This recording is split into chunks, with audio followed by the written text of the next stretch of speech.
नमस्कार. ज्योतिष जायका किचनमध्ये आज आपण अगदी हेल्दी आणि टेस्टी असा सकाळचा झटपट असा नाश्ता बनवणार आहोत. तर मुलं जर भाज्या खात नसतील तर तुम्ही त्यांना अशा प्रकारचा जर नाश्ता बनवून दिला तर मुलं देखील अतिशय आवडीने खातील. त्याचबरोबर भाज्या देखील त्यांच्या पोटामध्ये जातील. त्यामुळे अगदी हेल्दी अशी ही रेसिपी आहे. तर रेसिपी शेवटपर्यंत नक्की पहा.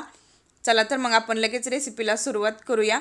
रेसिपी बनवण्यासाठी सगळ्यात अगोदर एका बाउलमध्ये 1 वाटी रवा घ्यायचा आहे. रवा जर जाड असेल तर मिक्सरमध्ये फिरवून नंतर वापरायचा आहे. आता यामध्ये आपण 2 ते 3 चमचे दही घालायचं आहे. दही घातल्यानंतर यामध्ये चवीनुसार मीठ घालून घेऊया आणि आता पाणी न घालता आपण हे असंच दह्यामध्ये व्यवस्थित मिक्स करून घ्यायचं आहे. तर मिश्रण आपलं व्यवस्थित तयार आहे. आता आपण यासाठी लागणारी पालक प्युरी बनवून घेऊया. मिक्सरच्या भांड्यामध्ये इथे मी स्वच्छ धुतलेली पालक घेतलेली आहे. यामध्ये तिखटानुसार 3 हिरव्या मिरच्या घातलेल्या आहेत. आता याची आपण प्युरी बनवून घेऊया. सुरुवातीला आपण जे रवा मिक्स करून ठेवलेला यामध्ये आपण ही पालक प्युरी घालायची आहे. तर एकदमच पालक प्युरी घालायची नाही, लागेल तशी आपल्याला यामध्ये पालक प्युरी घेऊन याचं मिश्रण बनवून घ्यायचं आहे. तर इडलीसाठी जसं आपण पीठ बनवतो अगदी तसंच आपल्याला इथं बॅटर बनवून घ्यायचं आहे.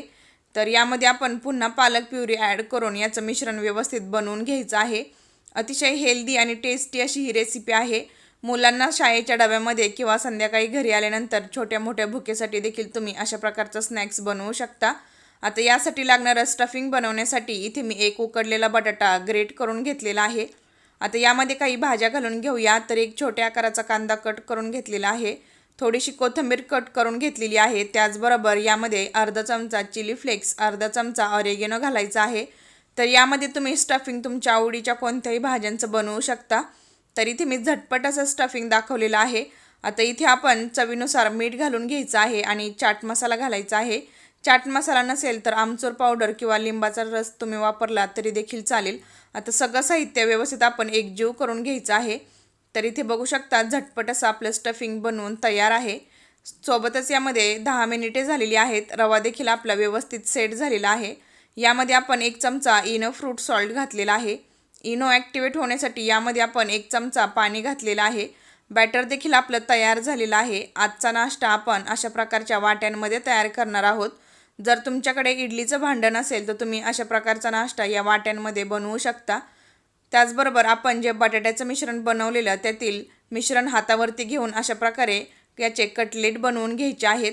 आता आपण या वाट्यांमध्ये तयार केलेलं रव्याचं मिश्रण घालायचं आहे. सुरुवातीला यामध्ये आपण प्रत्येकी 2-2 चमचे बॅटर प्रत्येक वाट्यांमध्ये घालणार आहोत. तर इथे तुम्ही बघू शकता 3ही वाट्यांमध्ये आपण व्यवस्थित बॅटर घालून घ्यायचं आहे. तर वाट्यांमध्ये बॅटर घालायच्या अगोदर वाट्या व्यवस्थित तेलाने ग्रीस करून घ्यायच्या आहेत, म्हणजे आपला नाश्ता व्यवस्थित डिमोल्ड होईल. आणि आपण जे बटाट्याच्या टिक्क्या बनवलेल्या त्या यामध्ये घालायच्या आहेत. तर अशा प्रकारे आपण पालक स्टफ इडली बनवत आहोत. अतिशय हेल्दी अशी ही रेसिपी आहे. तुम्ही नक्की घरी ट्राय करून पहा. आता यावरती आपण पुन्हा रव्याचं मिश्रण घालून हे कवर करून घ्यायचं आहे. तर अशा प्रकारे आपला बटाटा व्यवस्थित झाकला जाईल अशा प्रकारे आपण यामध्ये रव्याचं मिश्रण घालून घ्यायचं आहे. तर ही रेसिपी तुम्हाला कशी वाटली हे मला कमेंटमध्ये नक्कीच सांगा. त्याचबरोबर रेसिपी जरी आवडली तरीसुद्धा चॅनेलला लाईक आणि सबस्क्राईब करायला विसरू नका.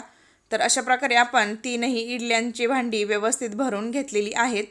तर 3ही वाट्या आपल्या भरून झालेल्या आहेत. आता आपण थोड्याशा या टॅप करून घ्यायच्या आहेत, म्हणजे यामधली सगळी एअर निघून जाईल. आता आपण हा नाश्ता एका कढईमध्ये व्यवस्थित शिजवून घ्यायचा आहे. तर कढईमध्ये आपण पाणी गरम करत ठेवलेलं आहे. त्यावरती अशा प्रकारे ताट आपण ठेवलेलं आहे, जेणेकरून आपला नाश्ता व्यवस्थित शिजल्या जाईल. आता 3ही वाट्या यावरती अशा प्रकारे सेट करून ठेवायच्या आहेत. झाकण ठेवून 10 मिनिटे आपण हा नाश्ता व्यवस्थित स्टीम करून घेऊया. 10 मिनिटे झालेली आहेत. आता आपण झाकण उघडून चेक करूया.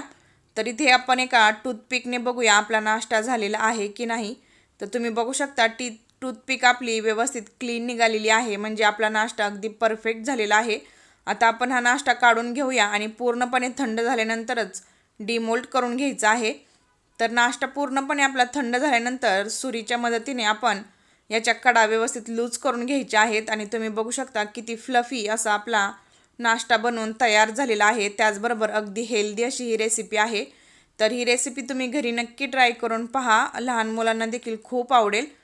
त्याचबरोबर तुम्हाला हा माझा व्हिडिओ कसा वाटला ते देखील मला कमेंटमध्ये नक्कीच सांगा। आता यातील एक इडली मी तुम्हाला कट करून दाखवते, तर तुम्ही बघू शकता यातलं आपलं स्टफिंग देखील किती मस्त झालेलं आहे आणि दिसताना आपला नाश्ता देखील खूप मस्त असा दिसत आहे। तुम्ही अचानक पाहुणे आले, पटकन काही बनवायचं असेल तरी देखील हा नाश्ता त्यांना बनवू शकता। तर तुम्ही बघू शकता किती मस्त आपला नाश्ता झालेला आहे। व्हिडिओ आवडला तर लाईक, सबस्क्राईब, शेअर करा। धन्यवाद।